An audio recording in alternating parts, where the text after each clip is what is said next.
otsaga Taani ja mõtlesime, et võib-olla peaks tegema video, kuidas me üldse alustasime või siia jõudsime. Jah, me oleme siis Merili ja Mertel ja kokku oleme Meriliten ja meie kompani on siis Hugo ja Alo, siis meie lapsed. Idee minna Eurotripile ja kolida bussi elama tuli kunagi tegelikult juba päris ammu. Eks me ikka olime unistanud, et tahaks minna mõneks pikemaks ajaks reisile või tahaks üldse võib-olla kolida välismaale. Ja siis üks päev Mertel minu meelest tuli lampi ideega, et kuule võiks ehitada bussi nagu endale kodu ja minna mingi lihtsalt Eurotripile kuhugile ringi sõita ja niimoodi. Ja ma ei tea, mulle meeldis see idee ning... Minu arust oli küll teistmoodi. Kuidas? See tuli, aga kunagi võiks osta kaubiku, visata lihtsalt madratsi sisse ja nagu ringi sõita Euroopas. Aga siis, kui me Kreekas olime, siis kuidagi me magasime esimese öö autos, mingis väikeses punnis. Ja rendiautos. Siis kui me pärast ringi sõitsime, siis me nägime, et seal randades inimesed nagu elavad mingite kämperitega. Ja kuna meile Kreeka nii väga meeldis, siis mõtlesime, et kuidas sinna nagu pikemaks ajaks tagasi saaks tulla. Ja siis tagasi minnes lennujaamas tuligi see mõte, et võiks osta vanni ja selle ümber ehitada ja seal järgmine suvist tulla sellega Kreekasse. Ja oli ja nii. Mul on ikka väga halb mälu. Ühesõnaga see oli siis 2016, kui me käisime niisama Kreekas reisil, kus me rentisime auto, lendasime kohale, rentisime auto, sõitsime lihtsalt ringi ja siis sealt tuli idee, et järgmine suvi me tahame tulla siia tagasi, aga juba oma vänniga, kus me siis elame sees, et olla pikemalt ja kauem ja nautida rohkem seda Kreekat. Nii et me siis põhimõtteliselt lendasime koju, asjime minu auto, ei või? No põhimõtteliselt tagasi minnes lennujaamas juba ootasime mingid autosid. Siis Ford Transit, mis oli 2002 aasta oma. Tol hetkel mingi 15 aastat vana. Ja see oli siis sinist värvi suur. Ma ei tea, palju see maksis. Mingi 3000 vist oli. Ja sinna me siis heitsime enda esimese vänni kodu. Seest oli ta siis nagu kõik tehtud tagant nagu... Põhimõtteliselt oli näinud voodi taha. Jah, no tagant oli nagu... Elekter oli ja katuseluuk oli ja veetünn oli kaasas. Lihtsalt visi. Duš. Duš, nojah, selles mõttes küll. Ja siis oli 2017 aasta suve, me läksime oma esimesele Eurotripile. Sihtpunkt oli siis Kreeka. Meil oli ka kaasas üks sõber, pool teed. Viimasel hetkel spontaanselt. Tuli kaasa meiega. Ja sellel Eurotripil seda me teadsime, see on meie reis, eks ole, see kokku oli siis 5 nädalat, me saime puhkust panevad nii kaua. 5 nädalat oli puhkust oli. Me jõudsime natuke varem tagasi lihtsalt, reis kokku oli umbes 5 nädalat. Ja siis selles vännis meil oligi voodi, duš, katuseluuk, elekter tuli väikse paneeliga ja rohkem vist ei olnudki. Meil oli kaasas mega palju riideid. Kuna mina mõtlesin, et ma lähen ju soolele maale reisile ja siis mul on vaja kõik oma suvekleidid ja siit kaasa võtta. Ja kui me jõudsime nagu Kreekasse lõpuks kohale, siis ma konkreetselt lihtsalt viskasin neid asju ära, sest esiteks nagu ma ei kandnud neid, teiseks meil oli ruumi vähe ja said nagu aru, et sul ei ole vaja absoluutselt palju asju. Ning sealt algas ka meie minimalistlik elu, sest et vännis elades sa saad aru, palju sul tegelikult asju vaja on, ja sa igat asja, mis sul kaasas on, hakkab mõtlema, kas see on nagu vajalik asi ja kas seal on mingi väärtus. Ja niimoodi sai ka meie edasine elu muutus väga minimalistlikuks. Aga meil on ikka mingi räigest asju. Meil oli eelmine kord, igahel oli suur kast, siis need on nagu väike kast. Selline suur kast, siis nüüd on nagu siuksed väiksed. Aga ja meie eelmine Eurotrip siis oli ka seikluste rohke. Poolas juba sõites siis Poolas läks meil auto katki, käis remondis. Me ööpisime siis ühe ööbil, õnneks läks heaks kohast katki, täpselt kiirtee väljasõidu siuke koht ja üle tee oli McDonald's. ning Puksiir siis tuli meile järgi. Meil oli kindlustus või kasko, mis siis on? Euroopa autoabi. Ehk siis kui midagi on, kütus saab otsa, auto läheb katki, jääd kinni, siis tullakse ja aidatakse sind. Jah, ei maksnud sellest midagi, tuli siis Puksiir kohale. Viis meid siis esimese paranduseni, mis asus siis bensiinijaama nagu kõrval, Varssavi lähedal. Ja kuna oli pühapäev, siis oli kinni, siis me istusimegi ühe pühapäeva bensiinijaama kõrval, ööbisime. Ja kuna see sõber, kes meil kaasas, tema oli nagu telgiga kaasas, aga seda seal bensiinijaama kõrval ilmselgelt telkida ei saanud, siis ta magas meil autos seal tagumiste istmete peal lihtsalt. Nii et sinna bussi mahtusime me just ära neljakesti. Sellest hetkest nagu jõudes see reaalsus kohale, et see on ikkagi vana auto ja suur tõenäosus on midagi läht äkki. Et me enne olime suht uljalt läinud, ütleme niimoodi.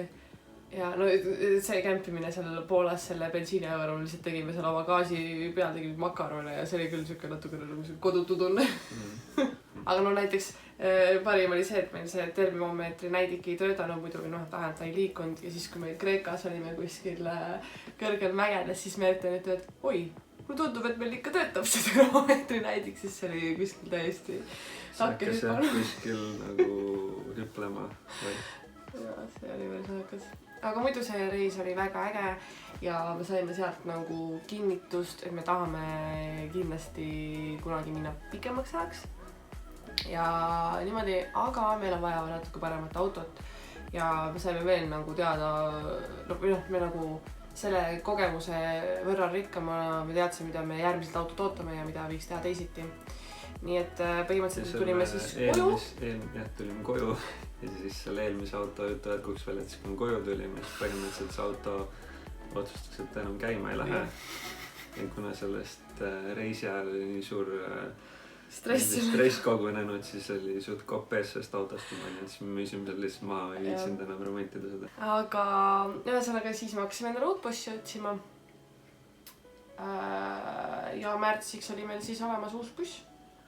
Ka Ford Transit, aga uuem 2014. aasta oma ja natuke väiksem, sest et eelmise bussiga me maksime igal pool rekkade teemaksu.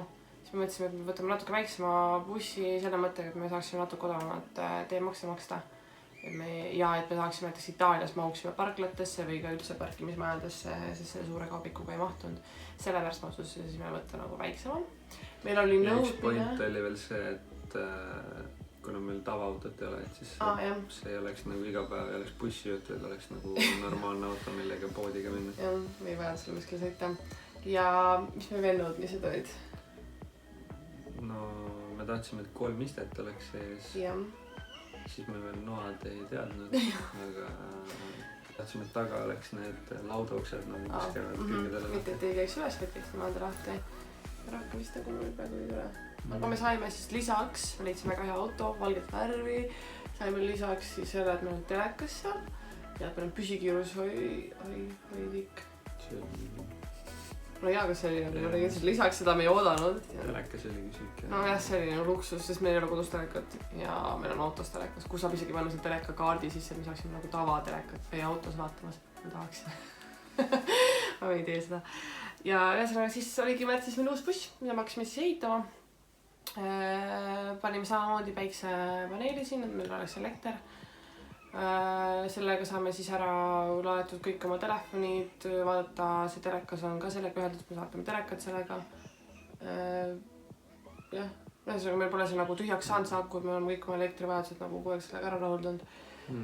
Ja no siis põhiline point oligi see, et nii-öelda camperist tavaautoks oleks suht kiire ja lihtne nagu muuta seda, et talvel on ikkagi nagu tavaauto. Meil on siis 9 kohta.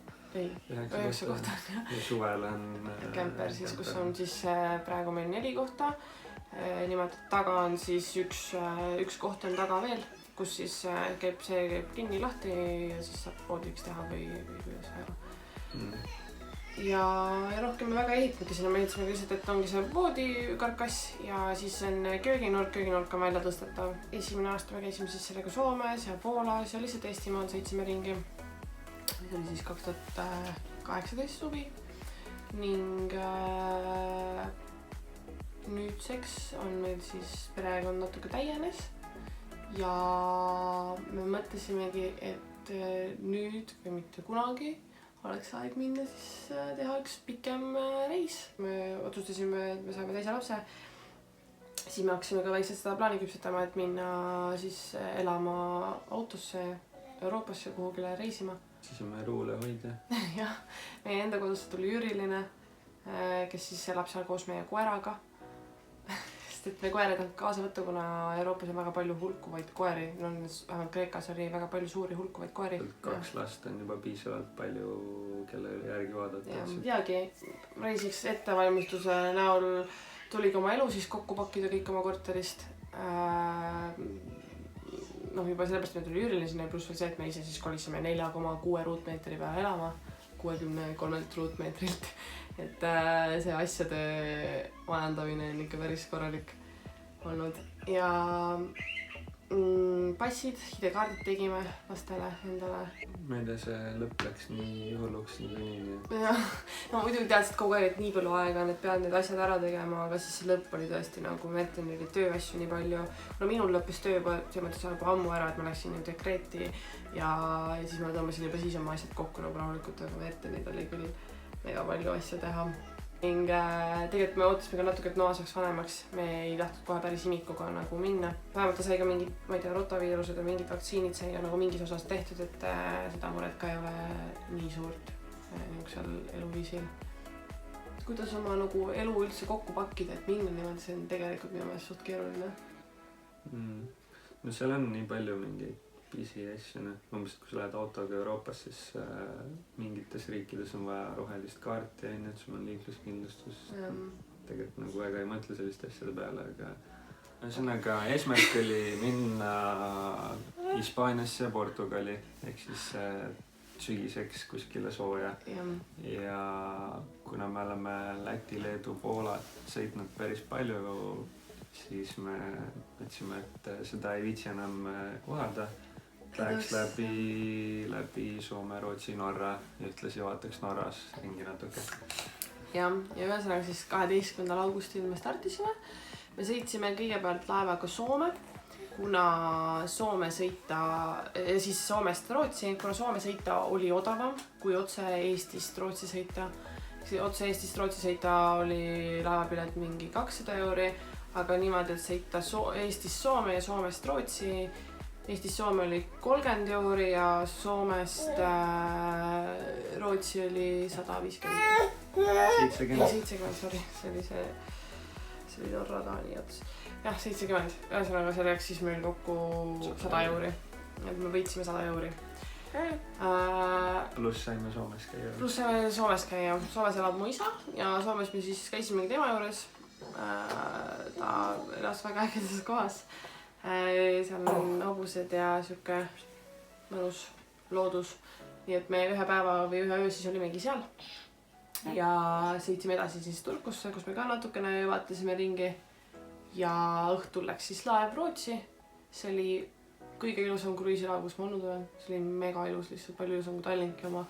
See oli nagu siuke fancy, see olid LED-tuled ja siuke ilus vaibkatted ja siuke nagu maitsekas. Kui Tallinki laev on siuke sinine punane, siis see oli siuke hall ja nagu siuke ülikena.